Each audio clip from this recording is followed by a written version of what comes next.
Medic! Medic! Ayun! Grabe, partner. At mukhang tapos na ang laban, partner. Joel Castillo is out.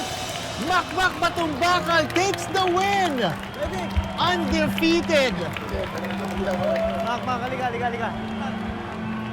Pero si Joel, walang malay, partner. Ito na yung medics team natin. Very unexpected.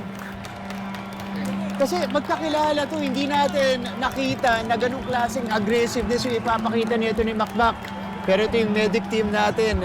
Susubukan nilang i-assess itong sitwasyon ni Joel kasi hindi pa rin siya gumagalaw. Wala pa rin siyang malay and it looks like he's gonna be stretchered out of the ring. And the look of concern dito kay Makmak Batumbakal. Kabilang tuhod.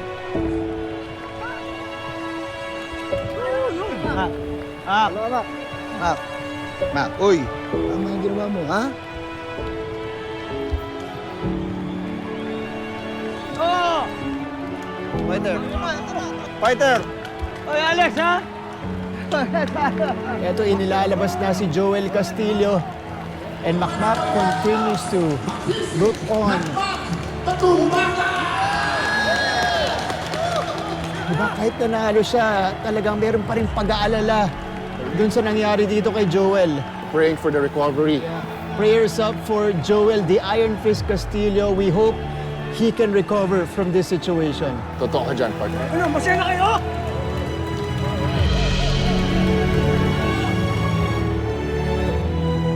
Joel.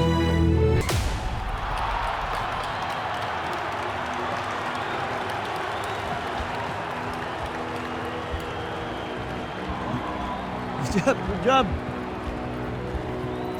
Tara. Let's go.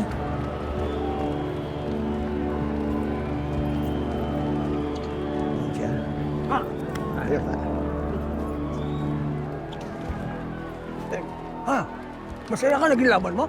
Ano? Ano ba ginawa mo? Saan naalala ko? Kaming tinurong ganyan ng tatay mo sa'yo para maging brutal.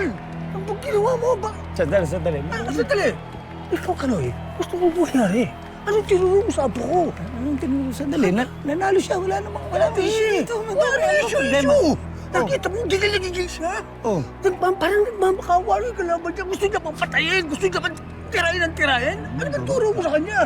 Para maging kriminal? Paano kriminal? Ikaw naman, parang ang hindi boxer kung magsalita. Boksingero ka, alam mo yun. Ano gusto mo? Yung apo mo ma-stretcher, ganon?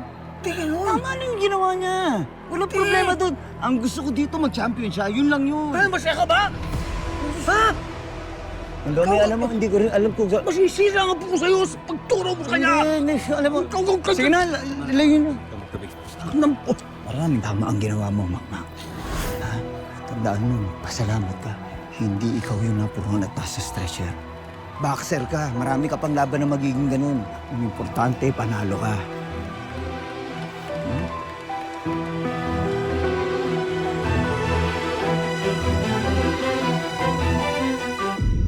Hindi mo tama nga si Kuya Brandon eh. Ibang-iba si Makmak dun. Wala eh.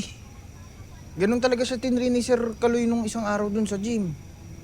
Pansin na pansin ko, nung napunta si Sir Kaloy dun sa corner, biglang naging halimaw si Makmak. Parang na-hypnotize, ganun. Parang yun nga eh. Pero no, parang wala nang rin katulad yung dati nating kaibigan dyan sa Lance na yun. Narinig ko nag-uusap sila dun sa locker. Kakasiyahan. Nanggaling daw sila sa bar. At yung bar na yun, hindi basta-bastang bar, ha? Bar yun na may mga sumasayaw at saka mga nakapatong sa kanilang mga babae. Seryoso? Girly bar? Oo. Kaya nga, habang wala tayong ginagawa, lalo lang ako nababahala dyan kay Makmak. Pero akala ko ba, hindi na tayo makikialam. Alam mo, may choice naman talaga si Makmak eh. At choice niya na pakisamahan yung kampo ng kadiliman. Kaya dapat lang siguro na kalimutan na natin siya. Sabagay. Baka ito na nga yung tamang panahon para I-factory reset natin yung memories natin sa kanya. Ano? Ready ka na ba?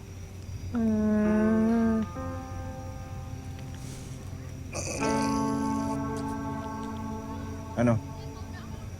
Na-reset? Success? Hirap eh. Fail.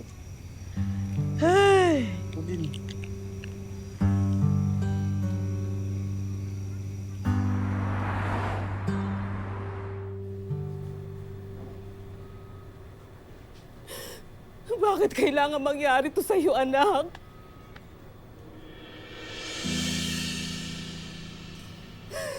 Hindi ko mapapatawad yung makmak na yun sa ginawa niya sa'yo!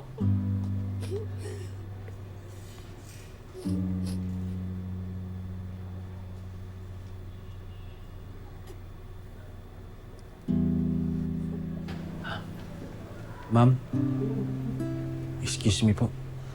Teka lang, di ba po ikaw si Makmak Batong Bakal?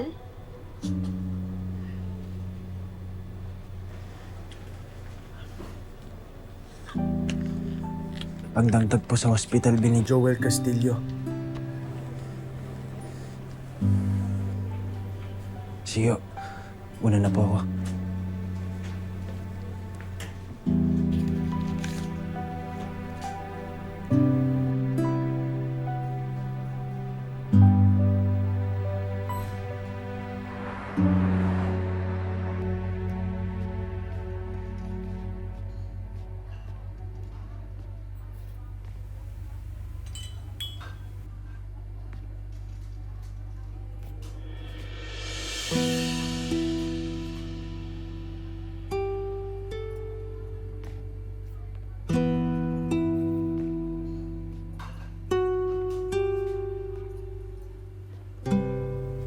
Maupo ka.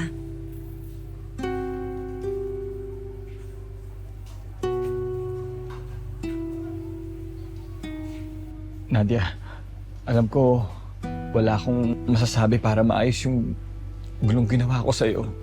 Kay Nonoy at sa pamilya mo. Kaya kung pinapunta mo ako dito para sumbatan, hawayin, saktan, sige lang. Handa ako, Nadia. Kailangan ko ang tulong mo.